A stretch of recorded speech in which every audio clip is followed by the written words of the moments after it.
হাসিনার আওয়ামী রাজনৈতিক অপসংস্কৃতিকে আমরা ঘৃণা করি, রাজনীতিকে না। ঢাকা বিশ্ববিদ্যালয়ের শিক্ষার্থী সংসদে অনেক বট আইডি দিয়ে নানান ধরনের পোস্ট পোস্টানো হচ্ছে। দেখেন, বিশ্ববিদ্যালয় প্রশাসনকে আহ্বান করছি, যারা এই আইডি গুলোর অ্যাডমিন আছে, মডারেটর আছে, তাদেরকে আবার ডেকে আনেন। ডেকে এনে যদি আপনারা সেগুলো কন্ট্রোল করতে না পারেন, তাহলে আইডি গুলোকে এই পেজগুলোকে আপনারা ভ্যারেস্ট করে দেন।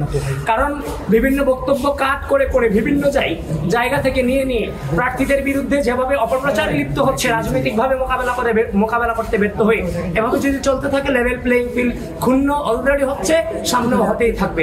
আর বিশেষ করে মেয়েদের হল, আমি রুকেয়া হল থেকে যে তথ্য আমি পেয়েছি, রুকেয়া হলে আমাদের যে প্যানেল আছে, সেই প্যানেলের মেয়েদেরকে যথেষ্ট ডিস্টার্ব করছে প্রতিপক্ষরা, যথেষ্ট ডিস্টার্ব করছে।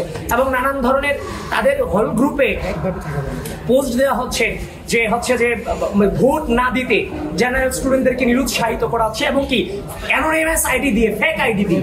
তাহলে ফেক আইডি দিয়ে যদি প্লিজ প্রত্যেকটা হলে এবং বিশ্ববিদ্যালয়ে যে গ্রুপগুলো আছে, সেই গ্রুপগুলোকে অথেন্টিক ছাড়া, আপনি যদি আমার সমালোচনা করতে চান, আপনি আমার ওপেনলি সমালোচনা করেন, কিন্তু আপনি অ্যানোনিমাস ভোট আইডি দিয়ে আমার বিরুদ্ধে আপনি এগেনস্টে পোস্ট দিবেন। আবার আমি যখন তার এগেনস্টে পোস্ট দিচ্ছি, সত্যটা তুলে ধরার চেষ্টা করতেছি, আমার পোস্টটাকে আপনি ডিলেট করে দিচ্ছেন। ভাই, এভাবে তো নির্বাচনী পরিবেশ হয় না ভাই। আপনারা বলেন হয়, আপনারা সাংবাদিকরা বলেন হয়, তাহলে তাদেরকে একটু প্রশ্ন করেন। কারণ আমরা সত্যিকার অর্থে আর এই অন্ধকার যুগে যেতে চাই না। একটা সুন্দর সুস্থ পরিবেশ এই বিশ্ববিদ্যালয়ে চাই, যেখানে কোনো বিশ্ববিদ্যালয়ের সিনিয়র, কোনো জুনিয়র আর কোনো ভীতি থাকবে না। কোনো জুনিয়ররা চাইবে না, আরে ভাইকে সালাম দিতে পারলাম না, ভাই আমাকে রাতে নিয়ে গেস্ট রুম করাবে, কিংবা যে আমি রাত হলে আমাকে রুম থেকে বের করে দিয়ে বলবে ক্যাম্পাস চিনে আসো, পড়াশোনা করা লাগবে না, রেজাল্ট লাগবে না, গবেষণা লাগবে না।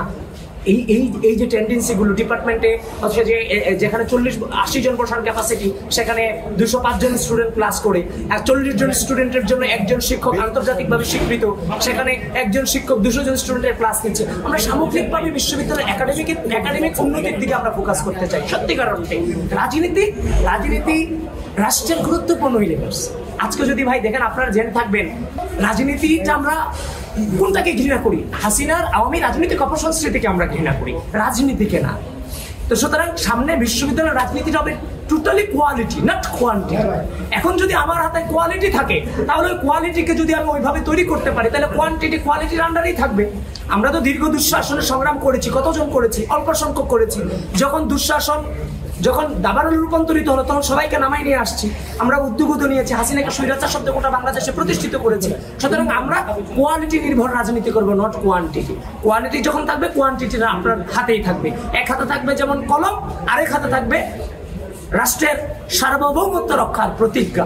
আমরা একসাথে যেমন খুব ভালো স্টুডেন্ট, আবার রাষ্ট্র রক্ষার্থে আমরা যে কোনো কিছু হতে পারি।